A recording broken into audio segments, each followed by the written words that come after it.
Shalom, bab 32 dalam buku Kerinduan Segala Zaman dengan judul Sang Perwira.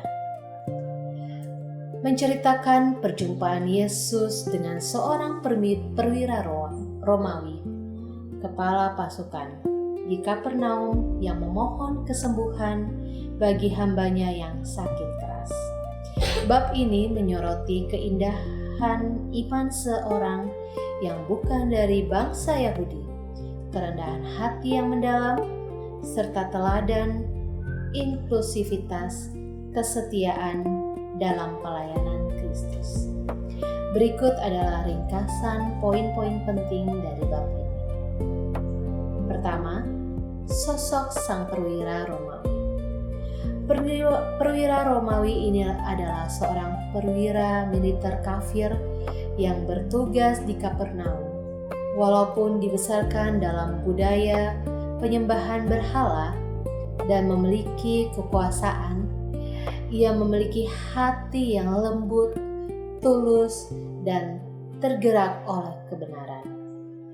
Melalui pergaulannya dengan bangsa Yahudi di Kapernaum, ia mengenal Allah yang sejati dan menggunakan kekayaannya untuk membangun sebuah rumah ibadat bagi mereka. Selain itu, ia menunjukkan belas kasihan yang sangat jarang dimiliki majikan Romawi pada masa itu. Ia sangat menyayangi hambanya yang terbaring sakit lumpuh dan berada di ambang kematian. Yang kedua, ulasan para tua-tua Yahudi dan kerendahan hati sang perwira. Ketika mendengar bahwa Yesus ada di Kapernaum, perwira ini memohon bantuannya, namun karena merasa dirinya adalah orang kafir yang tidak layak untuk berhadapan langsung dengan seorang guru Yahudi, ia mengutus para tua-tua Yahudi untuk menyampaikan permohonannya. Para tua-tua Yahudi mendatangi Yesus dan mendesak dengan alasan meritokrasi atau jasa lahiriah. Ia layak engkau bantu, sebab ia mengasihi bangsa kita dan dialah yang menanggung pembangunan rumah ibadat kami. Mereka menilai kelayakan seseorang berdasarkan perbuatan baik dan jasa sosial. Yang ketiga, aku tidak layak, kerendahan hati dan iman yang agung. Yesus segera melangkah menuju rumah perwira itu. Namun ketika Yesus sudah dekat, perwira tersebut menyuruh sahabat-sahabatnya membawa pesan baru yang sangat menyentuh hati Kristus. Tuan, janganlah menyusahkan dirimu, sebab aku tidak layak menerima Tuan di dalam rumahku. Tetapi katakanlah saja sepatah kata, maka hambaku itu akan sembuh. Perwira ini menganalogi otoritas Kristus dengan sistem militer yang dipahaminya sebagai perwira. Ia memberi perintah kepada prajuritnya dan perintah itu langsung dituruti.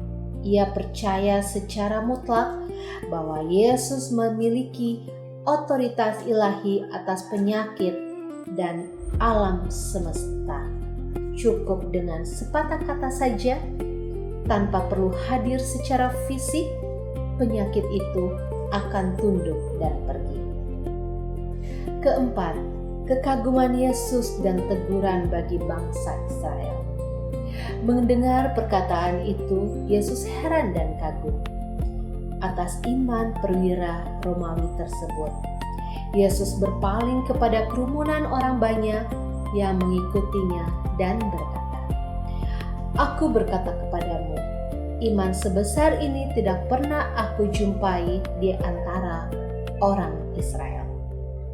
Yesus menggunakan kesempatan ini untuk memberikan peringatan kepada bangsa Yahudi, orang-orang Israel yang memiliki hak istimewa kitab suci.